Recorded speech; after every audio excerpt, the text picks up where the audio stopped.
희망찬 새해가 밝았습니다. 우리 기독교인들에게는 이 세상을 살아갈 때 희망이 특징입니다. 그러하기 때문에 올 한 해도 희망의 한 해임이 분명합니다.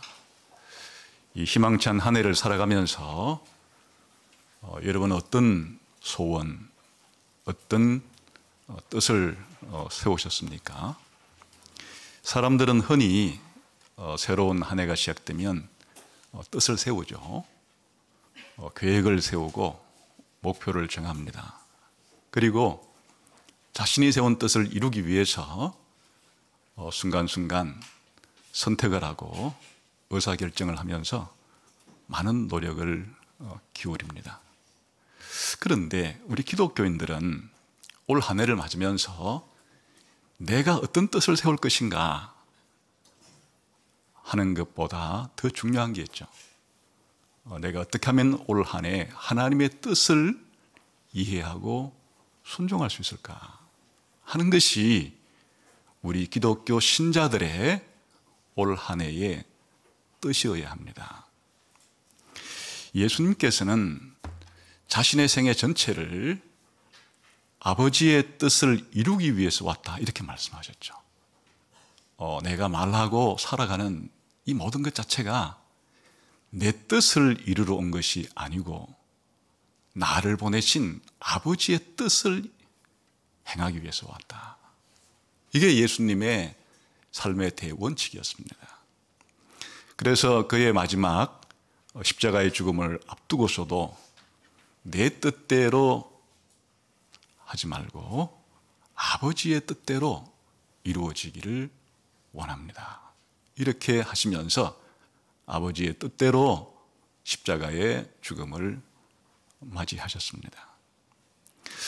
이것은 예수님에게만 해당되는 것이 아니라 예수님을 믿는 모든 예수님의 제자들, 예수님의 신자들에게도 동일한 삶의 원리가 적용이 되죠. 그래서 주기도문을 가르쳐 주시면서 하늘에 계신 아버지의 뜻이 하늘에서 이루어진 것처럼 이 땅에서도 이루어지게 해달라. 우리 기도가 뭐냐?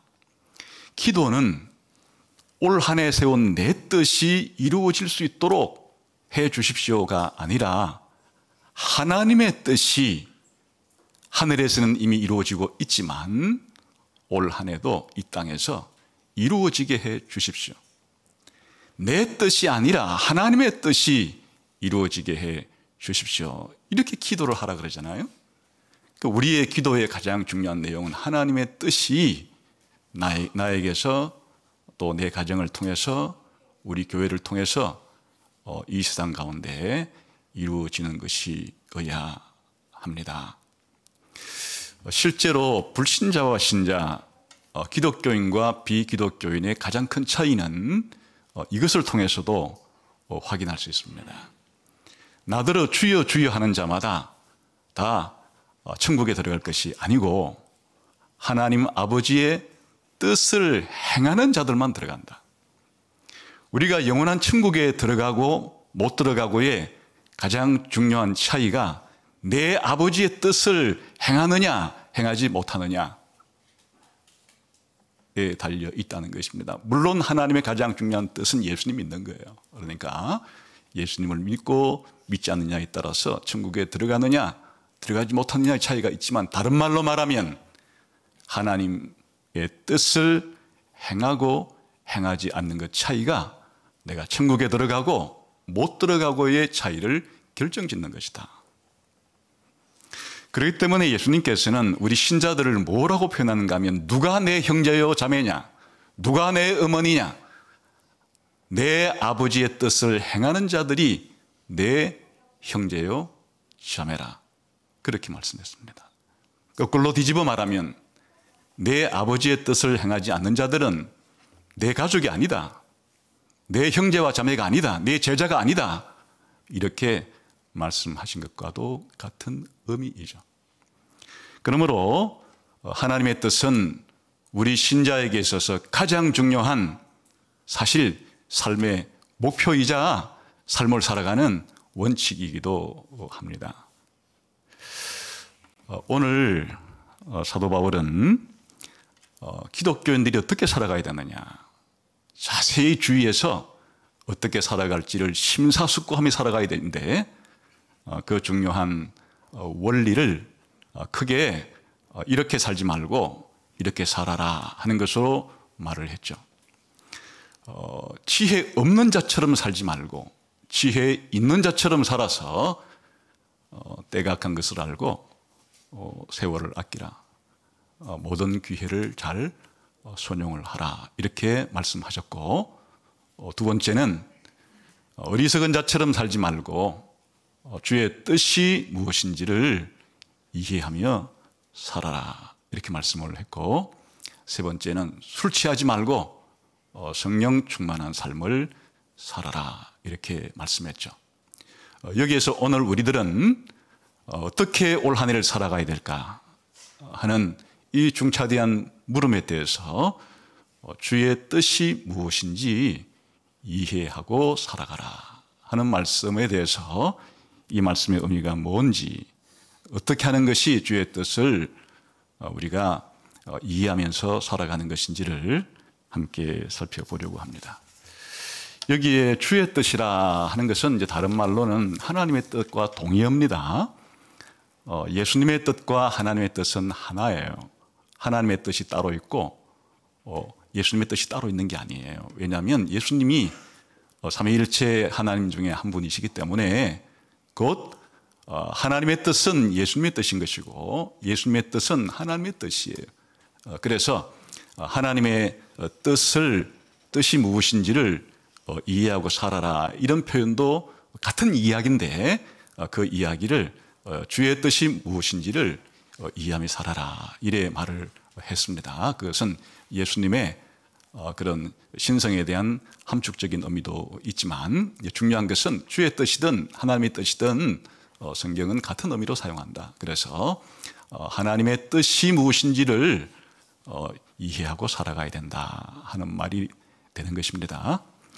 그러면 이 하나님의 뜻이라는 것은 사실은 신자의 가장 중요한 특징 자체가 하나님의 뜻대로 살아가는 것이라 그러지 않았습니까? 그런데 사실 성경에 보게 되면 이 하나님의 뜻은 모든 만물의 원인이자 또 모든 만물의 완성되는 일의 궁극적인 원인이라고 할 수 있습니다.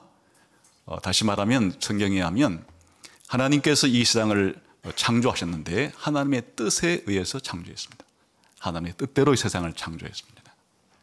또 창조한 이 세상을 하나님께서는 지금도 유지하고 보존하고 다스리고 있는데, 성경은 하나님의 뜻대로 이 세상을 통치하고 계신다, 그렇게 말을 하죠. 뿐만 아니라 하나님의 이 뜻은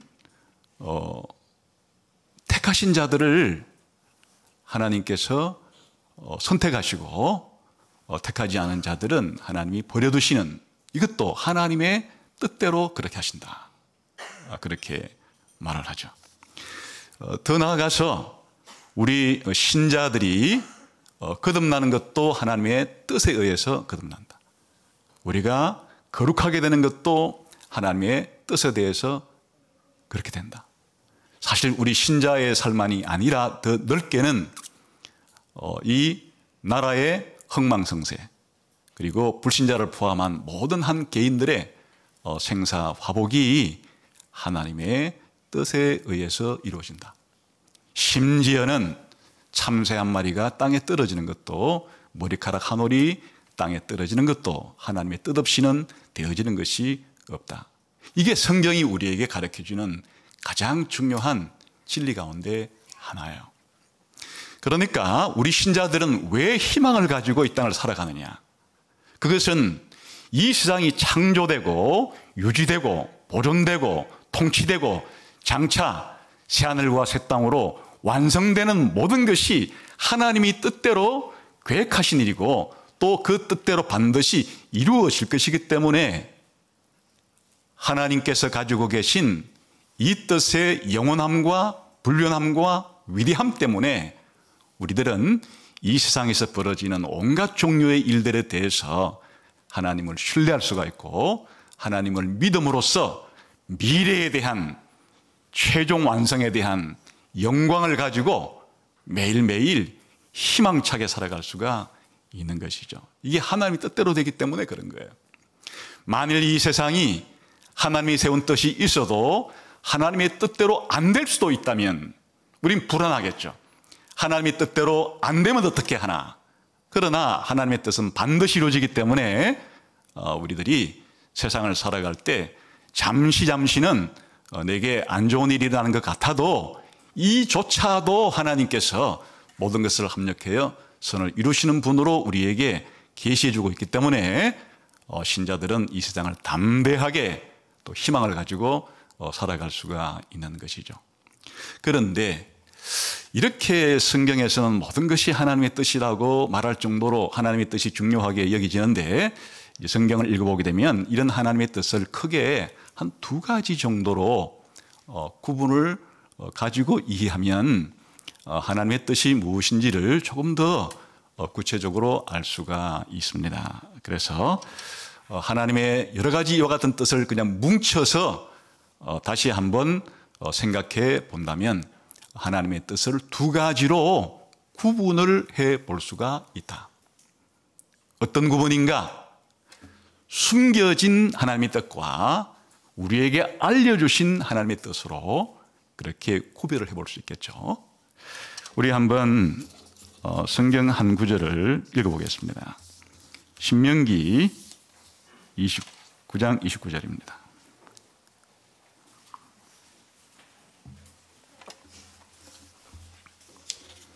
신명기 29장 29절 한번 읽어보겠습니다. 시작. 오묘한 찾았습니까? 신명기 29장 시작. 옛날 성경인가? 그대로 읽으시면 되겠습니다. 시작.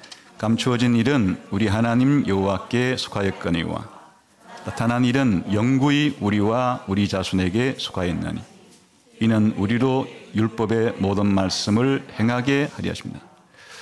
감추어진 일과 나타난 일. 그러니까 이 세상의 모든 일들은 하나님께서 감추시는 그러한 하나님의 뜻이 있고 하나님께서 나타내시는 그러한 하나님의 뜻이 있다. 그런 말이에요. 그런데 하나님께서 하나님의 뜻을 감추어 놓은 것은 우리가 알 수 없죠.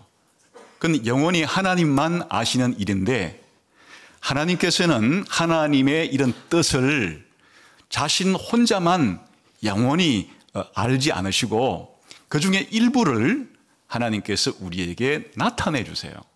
다시 말하면 알려주시고 계시해 주시는 거예요. 그런 하나님께서 자신의 뜻을 이렇게 나타내어 주신 것이 바로 성경에 기록됐는데 그게 지금 이 말씀 속에서는 율법이라고 표현되어 있죠. 나타나신 하나님의 이런 뜻에 대해서는 우리가 이제 순종을 해야 한다.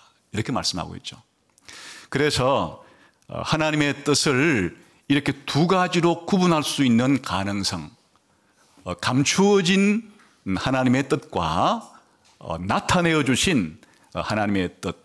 그래서 이제 일반적으로 이렇게 하나님의 뜻은 두 가지로 구분할 수 있다. 이렇게 표현하는데 이제 많은 성경학자들은 이제 이 용어를 좀 더 잘 이해하기 쉽게끔 다양한 표현을 또 바꾸었어요.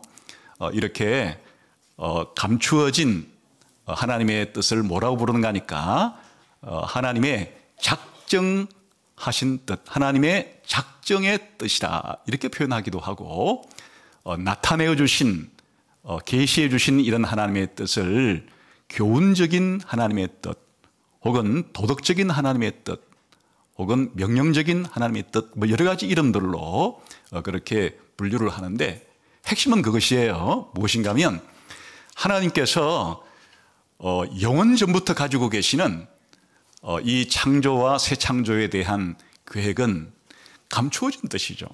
그건 하나님께서 자신만 알고 계시는 뜻인데 그런데 하나님께서 이런 자신이 가지고 계신 영원한 계획과 목적을 알려주실 때가 있는 거예요. 그 알려주시는 것을 우리가 하나님이 우리에게 교훈해 주신다 이렇게 말하기도 하고, 그 하나님의 우리에게 알려주시는 것은 우리가 무엇인가를 믿고 무엇인가를 순종하게 하는 것이기 때문에 도덕적인 하나님의 뜻이라 이렇게 말하기도 하고, 또 하나님의 그 뜻에 대해서는 우리가 순종하도록 명령하신 것이니까 명령하신 뜻이라 이렇게 말하기도 하는 것이에요. 자, 그러면 오늘 우리가 읽은 기독교인들이 이 땅을 살아갈 때 주의 뜻, 하나님의 뜻이 무엇인가를 이해하고 살아가라 하는 것은 어떤 뜻이겠어요? 당연히 하나님께서 우리에게 계시해 주시고 알려주신 것이니까 그걸 우리가 이해할 수 있는 거죠. 다시 말하면 하나님께서 우리에게 알려주지 않고 계시해 주지 않은 것은 우리가 알 수도 없고 이해할 수도 없죠. 그런데 주의 뜻, 하나님의 뜻이 무엇인가를 이해하고 살아가라 하는 것 자체가 하나님께서 알려주시고 계시해 주시고 교훈해 주시고 명령해 주신 이것에 대해서 우리가 잘 알아서 이 하나님의 뜻을 순종하라 하는 그런 의미죠. 그러나 아까 하나님의 뜻은 이렇게 우리가 행동해야 될, 우리가 어떻게 살아야 될, 우리의 도덕적이고 순종해야 될 그런 뜻만 있는 것은 아니라 그랬죠. 하나님께서는 영원한 계획과 목적을 가지고 이 세상을 창조하시고 또 이 세상을 완성하시는 그러한 뜻도 있어요. 에베소서 1장 가봅시다.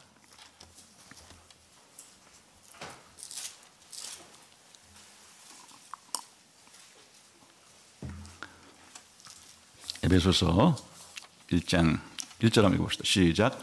하나님의 뜻으로 말미암아 그리스도 예수의 사도된 바울은, 여기서 지금 사도 바울이 자신이 사도가 된 것은 하나님의 뜻으로 된 것이다. 원래 하나님께서 사도 바울을 사도 바울로 그렇게 부르시려고 했던 것은 영원하신 숨겨진 뜻이었겠지만, 이제 사도 바울을 부름으로써 사도 바울에게는 이것이 자신을 향한 하나님의 뜻이었구나 그걸 알게 된 거란 말이겠죠. 5절을 한번 봅시다. 시작. 그 기쁘신 뜻대로 우리를 예정하사 예수 그리스도로 말미암아 자기의 아들들이 되게 하셨으니, 하나님께서 선택하신 자들에 대한 계획을 알 수 없는 하나님의 뜻이었지만 하나님께서 이 뜻을 우리에게 알리셨는데, 어떻게 알려주셨는가 하면 하나님이 선택한 자들을 하나님이 아들이 되도록 예정하셨다.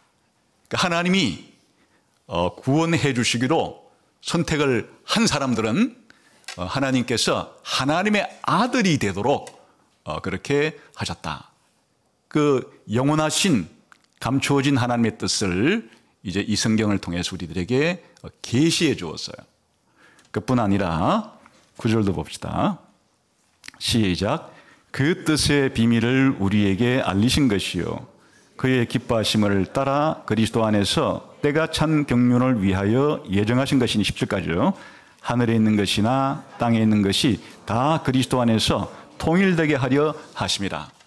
하나님께서는 이 세상을 왜 만드셨는가, 천사들을 왜 만드시고 인간들을 왜 만드시고, 혹은 천사들과 인간들 속에서 반역이 일어나도록 때로는 허용하시고, 그러나 예수님을 이 땅에 보내어서 다시 이와 같은 반역들을 다 정리하시고 이렇게 해 가시는 궁극적인 하나님의 뜻이 뭔가, 그것은 그리스도를 머리로 하는, 그리스도를 왕으로 해서 온 세상을 하나님께서 다시 한번 통일하시고 통치하시려고 하신다. 이게 원래는 하나님이 알고 계신 뜻이었겠지만 이제 성경을 통해서 이런 하나님의 뜻을 또 알려주신 거예요. 이처럼 이 에베소서 1장부터 모든 게 하나님의 뜻이잖아요. 개인적으로는 사도 바울이 사도가 된 것, 더 거시적인 관점에서는 하나님께서 이 세상을 창조하시고 재창조하시려고 하는 이 목적, 그리고 신자들에 대한 하나님의 계획과 목적, 이런 것들이 원래는 감추어진 것에 속했지만 이제 사도 바울을 통해서 하나님께서 놀랍게 계시해 주신 것은 무엇인가 하니까 이와 같은 하나님의 뜻을 우리에게 계시해 주시고 알려주신 것이에요. 그래서 우리 신자들이 해야 될 가장 중요한 일은 무엇인가? 바로 이러한 주님의 뜻, 하나님의 뜻이 무엇인지를 잘 이해하고, 이해한다는 것은 머리로만 안다는 뜻이 아니라 성경에서는 그 이해한 내용을 순종하는, 아주 쉬운 말로 말하면 하나님께서 알려주신 뜻, 나타내신 뜻, 계시해 주신 뜻, 우리에게 하라고 명령하신 뜻이 무엇인지를 잘 이해해서 그 뜻대로 살아가라, 순종하라, 이렇게 말씀을 하시는 거예요. 그래서 올 한 해 동안 내가 어떻게 살아가야 될까를 생각할 때 여러분이 이제 생각하기 쉬운 것은 올 한 해 내 건강을 위해서는 내가 어떻게 하면 되겠다 계획을 세우고 건강 계획을 그렇게 할 수도 있겠죠. 혹은 또 이제 뭐 고등학교를 졸업한 이런 우리 지체들은 대학에서 이렇게 입학했을 테니까 올 대학 생활을 어떻게 하면 좋겠다, 뭐 나름대로의 뭐 그런 계획을 세울 수도 있겠고, 또 많은 젊은 형제 자매들은 올해는 연애를 시작해 볼까, 아니면 교제하고 있는 중이라면 결혼을 할까, 또 지금 다니는 직장에서 내가 퇴사를 하고 다른 직장에 갈까, 아니면 계속 있을까, 뭐 여러 가지의 올 한 해 자기 개인에게 일어날 그런 일들에 대해서 하나님이 가지고 계신 뜻이 뭘까를 내가 알아서 한다는 그런 말이 아니에요. 그런 말이 아니고, 여기에서 주의 뜻이 무엇인가를 이해하라 하는 것은 이 하나님께서 이 세상을 왜 만드셨는지, 왜 우리 기독교인들을 선택했는지, 우리를 선택해서 뭘 하려고 하시는지, 또 우리에게 도덕적으로 뭘 하라고 명령하시는지, 이와 같은 것을 우리가 잘 이해하고 깨달아서 믿을 것은 믿고 순종할 것은 순종하고 이렇게 하라는 뜻이에요. 그래서 에베소서 5장 17절로 다시 돌아가 보겠습니다.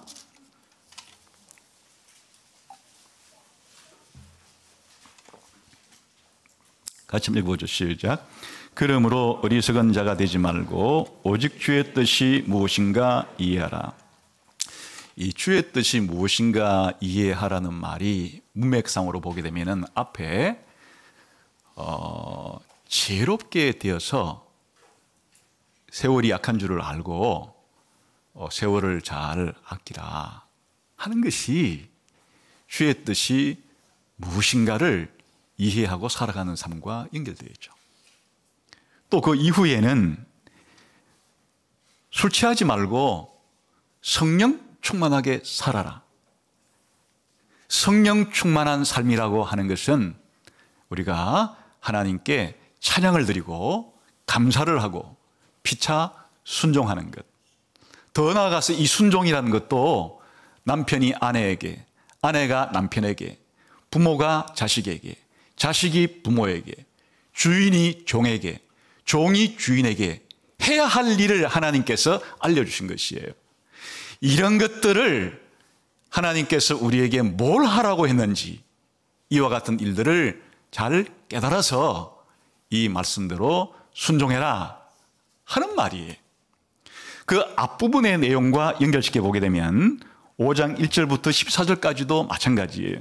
거기에 하나님께서 우리 신자들에게 신자들은 하나님의 자녀로서 사랑을 받았기 때문에 이제 사랑하면서 살아가는 삶을 살아라, 이 도덕적인 교훈을 해주고 있어요.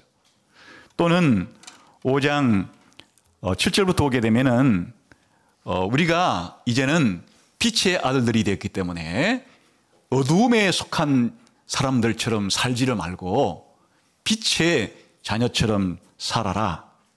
빛의 자녀처럼 살아가는 것이 뭔가니까 착하게 살고 의롭게 살고 진리 가운데서 살고 거짓말하지 않고 감사한 말을 하며 살고 이렇게 살아라, 이렇게 말을 하고 있죠.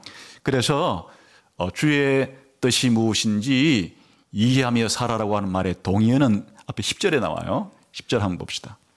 8, 9, 10절까지 읽어보면 좋겠네요. 시작. 너희가 전에는 어둠이더니 이제는 주 안에서 빛이라. 빛의 자녀들처럼 행하라. 빛의 열매는 모든 착함과 의로움과 진실함에 있느니라. 주를 기쁘시게 할 것이 무엇인가 시험하여 보라. 여기에서 바로 우리가 주의 뜻이 무엇인가를 이해하며 살아가라고 하는 것은 이렇게 신자답게 빛의 자녀답게 살아가야 되는 것을 의롭게, 거룩하게, 진실하게, 착하게 이렇게 살아가는, 이것이 주의 뜻을 분별하고 주님을 기쁘시게 하기 위해서 살아가는 것이다, 이렇게 말하는 것이.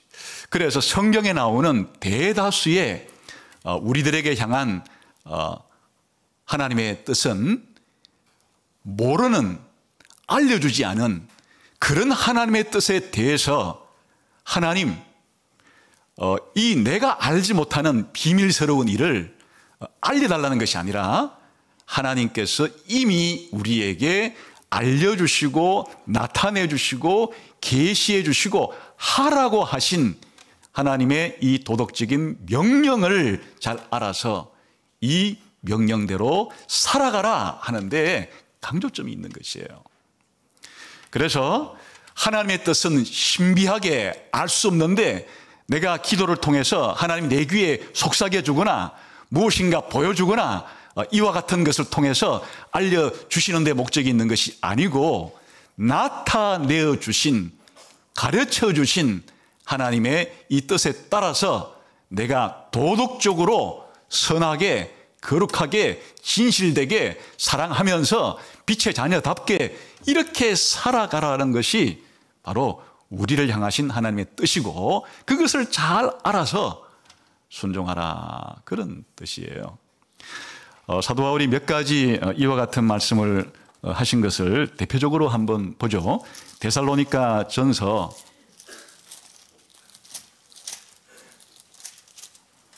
4장에 한번 가봅시다.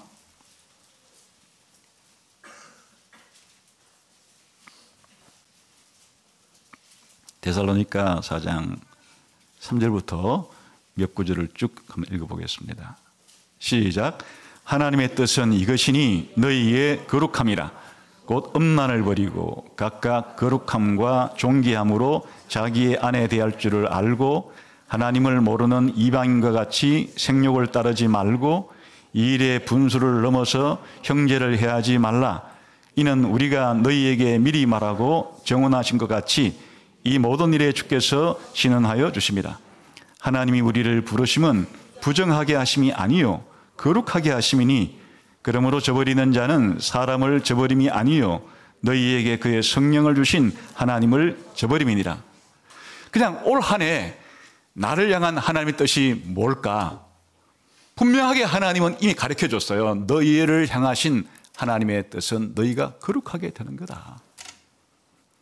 남편을 대할 때, 아내를 대할 때, 부모를 대할 때, 자식을 대할 때, 친구를 대할 때, 선배를 대할 때, 후배를 대할 때, 이웃 동료를 대할 때 하나님께서 우리에게 저 불신자와 같이 불의한 사람처럼 거룩하지 않은 사람들처럼 그렇게 살면 안 되고, 우리를 부르신 목적 자체가, 우리를 향한 뜻 자체가 하나님이 우리를 거룩하게 하려고 우리를 만드시고 불렀기 때문에 내가 살아가는 것이 원래 어느 대학에 들어가든지 어느 회사에 들어가든지 회사를 나오든지 그만두든지 누구랑 결혼하든지 자식을 낳든지 말든지 이 모든 일에 가장 중요한 것은 바로 우리가 이와 같은 모든 내게 주어진 삶의 환경 가운데서, 관계 가운데서 어떻게 하면 거룩하게 살지, 어떻게 하면 진실되게 살지 하는 것이 주의 뜻이 무엇인지를 이해하고 순종하며 살아가는 것이에요. 그런데 신자들이 이 중요한 하나님의 뜻에 대해서는 별로 관심이 없고 올 한 해 동안 내가 이사를 가야 될까 말아 가야 될까? 또 이사를 간다면 어떻게 어느 곳에 어느 동네에 가서 살까?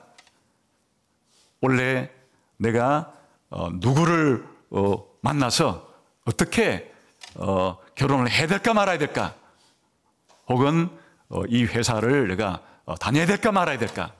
전부 다 이와 같은 것이 내게 올해 중요한 일이기는 해요. 그런데 그런 일들은 전부 다 비도덕적인 일들이에요.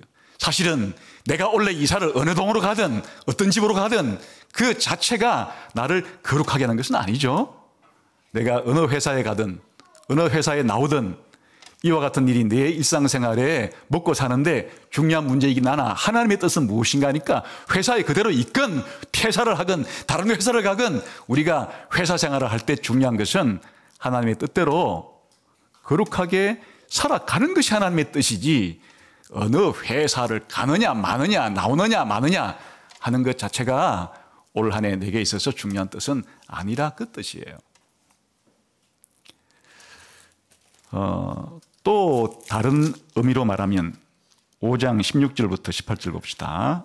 데살로니가전서 뒷부분에 봅시다. 같이 읽어봅시다. 시작. 항상 기뻐하라. 쉬지 말고 기도하라. 범사에 감사하라. 이것이 그리스도 예수 안에서 너희를 향하신 하나님의 뜻이니라. 너무나 분명하게 하나님께서 자기의 뜻을 이미 성경을 통해서 우리에게 알려주었어요. 항상 기도하는 것, 항상 기뻐하는 것, 항상 감사하는 것. 그러니까 원래 시험에 떨어졌든 떨어지지 않았든 하나님은 또 원래 또 제가 시험을 본다 그러면 올해는 붙을까요? 떨어질까요? 붙든지 떨어지든지 우리가 붙어도 감사할 수 있고 떨어져도 감사할 수 있고 원래 내가 결혼해 해도 감사할 수 있고 못해도 감사할 수 있고 원래 내가 직장에 들어가도 감사할 수 있고 직장에서 퇴사해도 감사할 수 있고 하나님이 우리를 향한 뜻은 우리가 생각하듯이 그렇게 내가 세운 뇌 관심사인 그런 것을 초월해서 어떤 형편과 환경이든지 간에 우리에게 주어진 이 올 한 해의 삶이 얼마나 감사하며 또 기도하며 또 기뻐하며 살아가는가 하는 것이 하나님의 뜻이 무엇인지를 이해하고 살아가는 것이다. 그런 말이에요. 거의 대다수의 성경이 그런 뜻이에요. 한 구절만 봅시다. 로마서 12장 한번 봅시다. 로마 12장.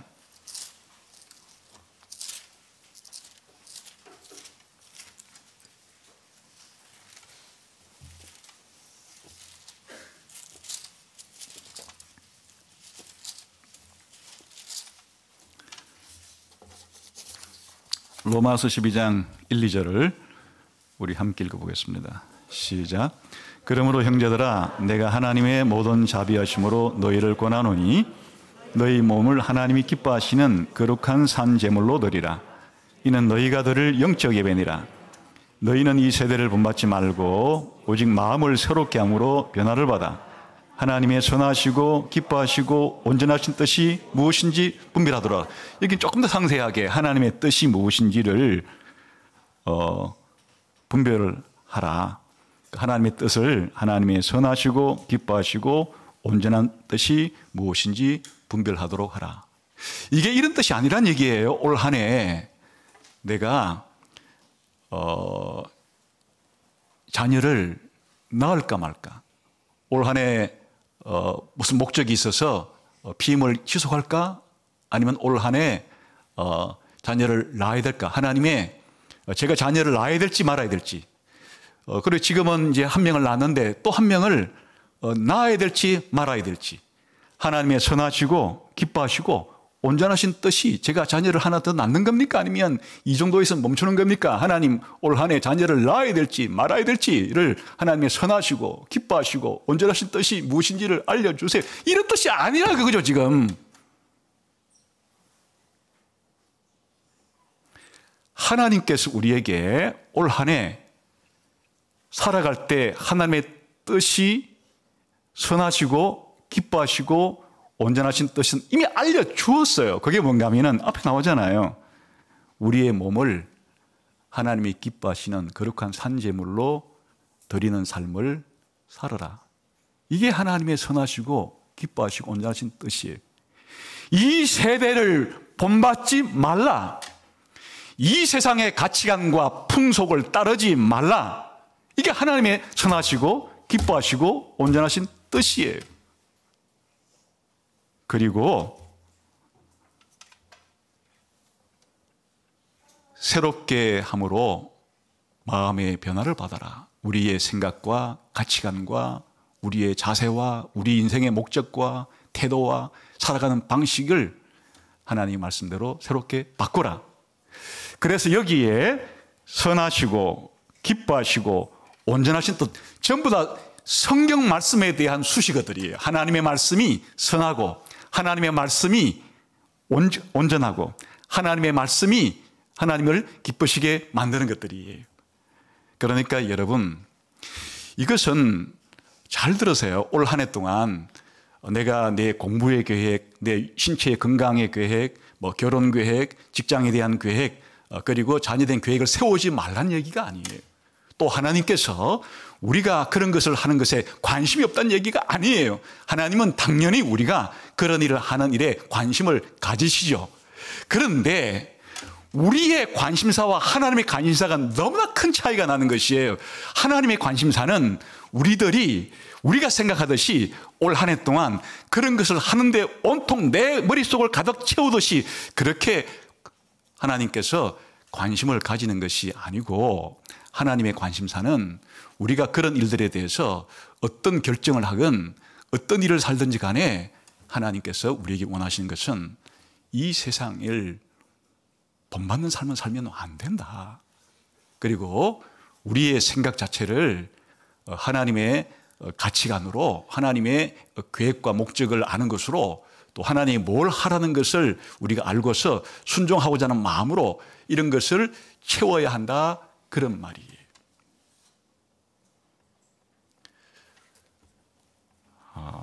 불신자들이 한 해에 관심 가지는 것들은 전부 다 이런 게 아니에요. 도덕적으로 하나님께서 이 세상을 왜 만드셨는지, 또 왜 어떤 사람은 구원하시고 어떤 사람은 버리시는지, 하나님이 구원하신 사람들에게는 무엇을 도덕적으로 원하시는지 관심이 없고, 원래도 불신자들이 점을 치겠죠. 뭐 점치는 방법도 뭐 수백 가지가 되어서 점을 치는 것은 올 한 해에 내가 하고 싶은 일이 있는데 이걸 해도 될까요, 말까요? 또 이걸 잘 될까요, 말까요? 점치듯이 올 한 해 내가 살아갈 때 내가 하고 싶은 이런 일들이 하나님 잘 될까요, 안 될까요? 어떻게 하는 게 하나님이 나에게 원하는 것이죠, 아니죠? 그런 식으로 점괘를 뽑듯이 나에게 하나님께서 내가 살아가는 일에 성경에도 기록되어 있지 않은 그런 일들에 대해서 하나님께서 나에게 비밀스럽게 가르쳐 달라고 하는 것은 이 불신자의 마음과 동일한 마음 가지고 하나님이 우리에게 원하시고 바라시고 요구하는 것이 아니라, 자신이 그런 일을 할 때 불신자가 점을 치려는 이유가 뭐예요? 점을 쳐서 좋지 않은 점괘가 나오면 액땜을 해야 되겠죠? 액땜을 해서 좋지 않은 일을 방지하고 잘 된다고 하는 것은 기분 좋게 내가 받아들여서 하고, 전부 다 자기의 이 이익과 자기가 생각하는 목적 달성의 좋은 의미로서의 그런 것을 알기 위해서 그런 마음을 가지는 거란 말이에요. 그러나 우리 신자의 뜻은 주의 뜻이, 하나님의 뜻이 이 땅에 이루어지는 데 있는 것이에요. 그 하나님의 뜻이 나를 통해서, 또 우리 교회를 통해서 이 세상 가운데서 펼쳐지는 것인데, 이미 하나님께서 99.9%를 우리들에게 하나님 뜻이 뭔지를 알려주었는데 그건 관심이 없고, 하나님이 99.9%에 중요하게 가르쳐 주신 그것은 관심이 없고, 그래도 하나님 성경에서 가르쳐주지 않은, 원래 결혼해야 될까요 말아야 될까요, 이 사람과 해야 될까요 말아야 될까요, 이 직장에 들어가야 될까요 말아야 될까요, 온통 그런 것에 관심이 있으니까 그건 불신자들의 관심과 다를 바가 없는 그런 것을 가지고 살아가면 하나님께서 원하시는 것은 무엇인가 하니까 직장에 들어가서도 감사하지 않고 불평하면서 또 거룩하지 않은 삶으로 살아가게 되면 그 직장에 들어간 것이 뭐예요? 직장에 떨어졌다 할지라도 또 퇴사했다 할지라도 그 일로 인해서 하나님 앞에 감사하고 또 기뻐하면서 거룩한 성화를 이루어가는 것에 하나님께서 관심이 있다, 그런 말이에요. 그래서 오늘은 사실은 우리가 결혼하거나 뭐 직장을 또 들어가거나 말거나 또 이사를 하거나 말거나 이런 문제에 있어서도 하나님께서 어떻게 우리가 하나님 뜻대로 살아가는가 하는 것은 또 다른 문제이기 때문에 다음 기회에 말씀을 드리도록 하고, 오늘의 핵심은 오늘 주의 뜻을 이해하고 살아가라는 말 자체는 그런 것을 가리키는 것이 아니고 하나님께서 우리가 거룩하게 되는 것, 우리가 감사하고 기뻐하고 또 즐거워하면서 희망을 가지고 살아가는 것, 우리 몸 자신을, 우리 자신을 하나님께 어떻게 헌신하면서 바칠까에 대한 문제, 이 세상의 사고방식에 어떻게 하면 안 따라갈 수 있을까, 그리고 하나님 말씀에 따라서 살아갈 수 있을까, 이것에 대해서 우리가 잘 이해하고 분별하고 또 그것을 알아서 순종하려고 하는 이런 삶의 자세를 가져야 한다는 것에 있다, 그런 말씀이에요. 오늘 이 말씀을 적용하자 그러면 사실 하나님의 이런 선하시고 기뻐하시고 온전하신 뜻은 다 어디에 하나님이 나타내 주셨는가 하니까 성경을 통해 나타내 주었어요.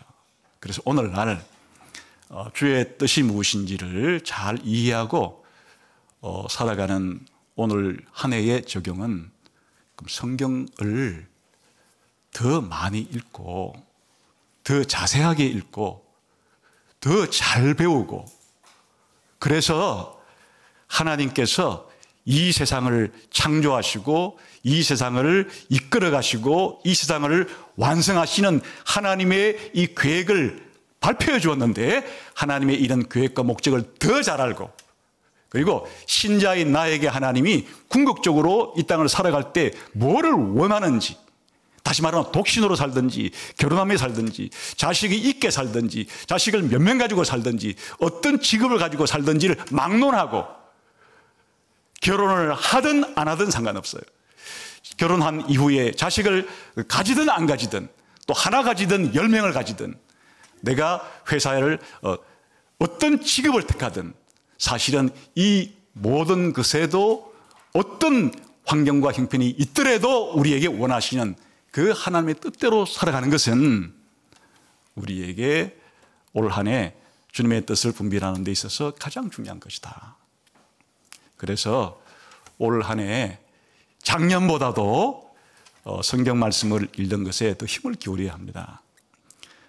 하루에 4장씩 읽으면 좋다, 이렇게 맥제인 성경 읽기표를 통해서 우리의 과거의 신앙 선배들이 아침에도 성경을 읽고 저녁에도 성경을 읽기 위해서 그런 성경 읽는 방법을 또 소개해 주었는데, 그렇게 올 한 해 작년에 못했으면은 올 한 해 주의 뜻이 무엇인지를 이해하고 순종하기 위해서 성경 전체를 알아야 주의 뜻이 무엇인지를 알 수 있죠. 그냥 성경 자체를 읽지도 않는데 주의 뜻이 무엇인지를 어떻게 이해하겠어요. 그러니까 올 한 해 동안 어쨌든 창세기부터 요한계시록까지 성경 전체를 한번 읽어보자, 다시 한번 결심하고 결단을 해서 성경을 한번 통독을 해보자 하는 게 주의 뜻을 이해하는 구체적인 실천 방법이에요. 그러나 읽는다고 주의 뜻이 무엇인지를 다 이해되지는 않죠. 공부를 해야 되는 것이에요. 성경을 그냥 한번 지나가듯이 하루에 15분 정도 읽어서 그렇게 해서 주의 뜻이 무엇인지를 다 이해할 것 같으면 성경 공부가 왜 필요하겠어요? 성경은 성경을 부지런히 연구하는 자세로 읽고 탐구하고 조사하고 분석하고 이런 방식으로 성경을 읽으라고 말하잖아요. 그래서 우리가 교회에서 그냥 성경을 한번 읽는 것으로 그치지 않고 성경 한 권 한 권을 한 3개월 정도 시간을 투자해서 성경 한 권 한 권 속에 하나님께서 드러내어 주신, 나타내어 주신 계시되신 이와 같은 뜻을 알기 위해서 노력하는 것이에요. 작년에 예수대학 공부가 그렇게 진행됨에 있음에도 불구하고 또 예수가족교회 처음 신자로 들어올 때 서약 중에 하나가 뭔가 하면 예배 시간만 아니고 예수대학 부지런히 공부하겠다 서약을 하고 들어온 사람들이에요. 그런데도 자신이 여러 가지 형편 때문에 작년에는 예수대학 공부를 하는데 게을리하고 소홀히 했다면 회개해야 될 문제예요. 이것은 바로 하나님 말씀을 부지런히 공부하는 것에서 이탈되는 것은 주의 뜻에 정면으로 자기 자신이 반기를 들고 나는 주의 뜻대로 살지를 않겠다고 선언하고 살아가는 것과 마찬가지죠.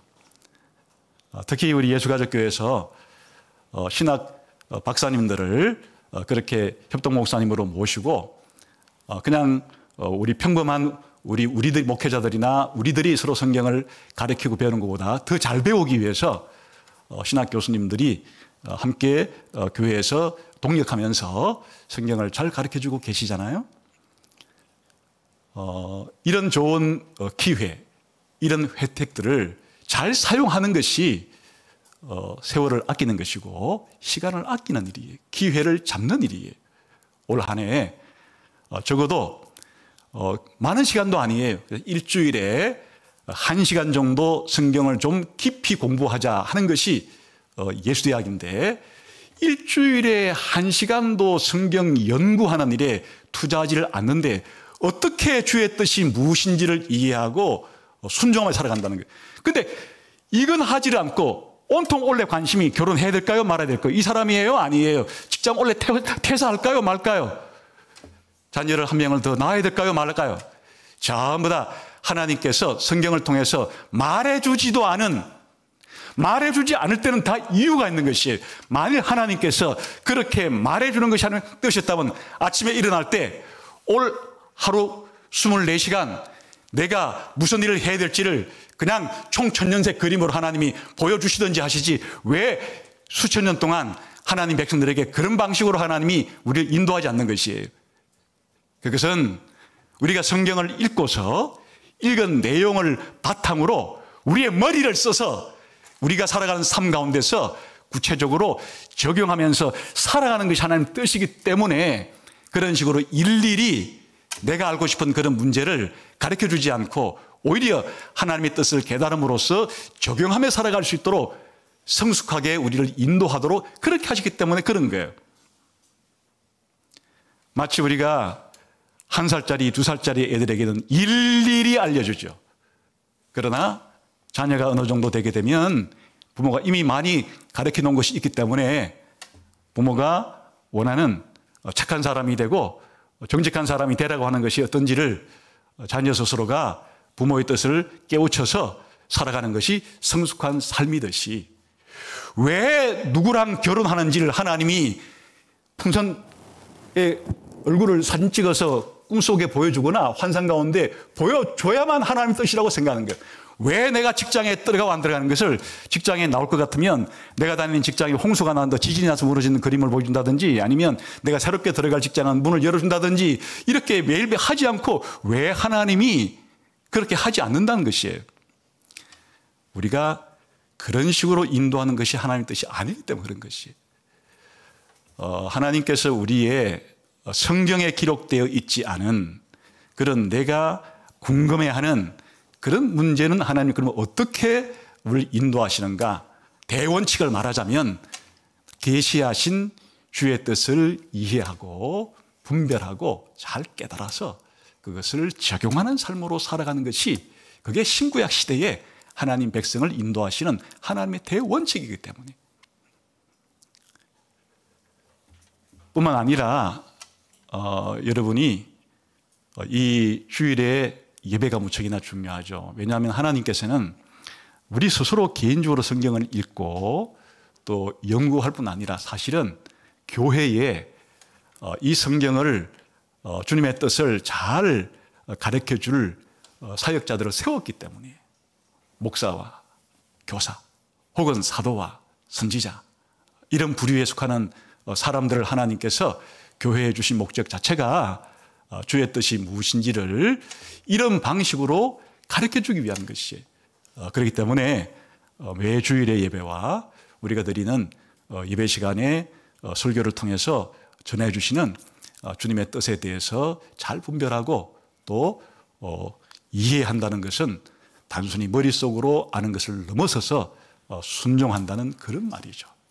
결론적으로 주의 뜻이 무엇인가 이해하라는 말은 하나님께서 이제 우리에게 나타내어 주신 이 하나님의 뜻인 성경을 부지런히 읽고 공부하고 듣고 그래서 하나님의 목적과 계획을 잘 이해하고 그리고는 하나님이 하라고 한 것에 대해서는 하려고 하고 하지 말라는 것에 대해서는 안 하려고 하고 이렇게 순종하면서 살아가는 것이 주의 뜻을 이해하며 살아가는 삶이다. 우리가 늘 듣는 말, 성경 말씀을 잘 이해하고 적용하며 살아가는 삶. 이것이 주의 뜻이 무엇인지를 이해하고 살아가는 삶입니다. 예수가족교회 성도 여러분, 제가 이렇게 설교했는데도 그래도 목사님 원래 제가 지금 교제하는 형제와 자매가 있는데 이 사람이 맞는 거예요? 안 맞는 거예요? 원래 직장생활 너무 힘든데 나와야 되는 거예요? 말아야 되는 거예요?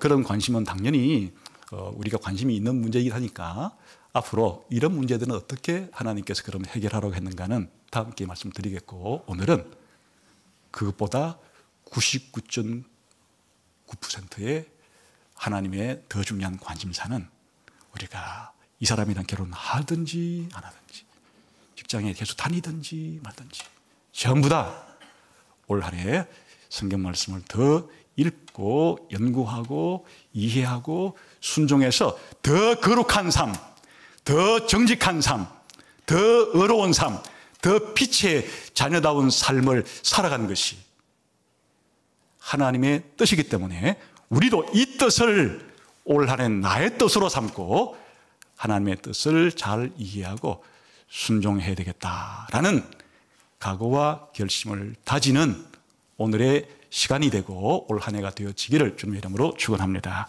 기도하겠습니다.